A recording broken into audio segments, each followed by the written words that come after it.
అందరికీ నమస్కారం. చాలా ఆనందంగా ఉంది.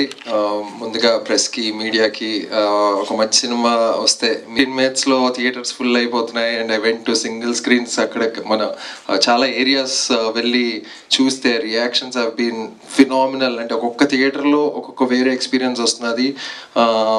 Over జాయిడ్ emotions. చిన్నపిల్లలు అలా అంటే ఒక పార్టీలో ఒక ఫెస్టివల్ అట్మాస్ఫియర్ చూసాము. చిన్నపిల్లలు పరిగెడుతున్నారు. వాళ్ళు ఎంతో చెప్దాం అనుకుంటున్నారు. మా వాల్యూ, మా టైంకి, మా మనీకి మాకు వాల్యూ వచ్చింది. చాలా ఎంటర్టైన్ అయ్యాము, చాలా ఎమోషనల్గా ఫీల్ అయ్యాము. మా లైఫ్ని మేము తెర మీద చూసుకున్నట్టు ఉందంటున్నారు.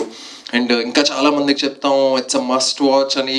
Every second like a lot of tweets and lot of Instagram tags are coming. ఎవరో తెలీదు, but they've just been very kind and very supportive and very happy. Suresh Productions గారు, రానా గారు ఈ సినిమాని ఇంత పై స్థాయిలో పెట్టి the way they are taking it forward, we're all very lucky.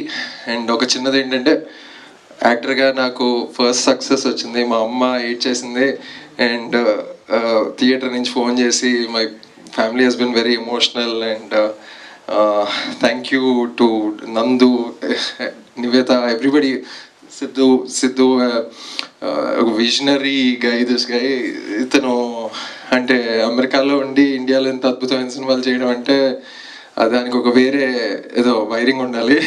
So అందరూ అలాంటి వాళ్ళే ఈ స్టేజ్ మీద. సో అందుకే అంత నువాన్స్డ్ ఫిల్మ్ అంటున్నారు. అండ్ అదే చదువుతుంటే అసలు మనం అనుకున్నది వీళ్ళకి తెలిసింది, వీళ్ళు ఐడెంటిఫైర్ ఇలా చెప్తున్నారు. ఇలాంటి సినిమాని గెలిపించాలి, అందరూ రావాలి అన్నది ఏదైతే ఒక నోషన్ స్టార్ట్ అయిందో, it's very exciting. I think yeah, నేను ఇంకో గంట అయినా ఇలా మాట్లాడుతుంటా చెప్పిందే చెప్పి. So but again thank you all, keep supporting. We're going to do some exciting things from here on. And మేమే మీ డోర్ స్టెప్స్కి వస్తున్నాం, మిమ్మల్ని థియేటర్కి ఆహ్వానించబోతున్నాం. You'll see all of that in the coming few days. Yeah, I'm done. Thank you.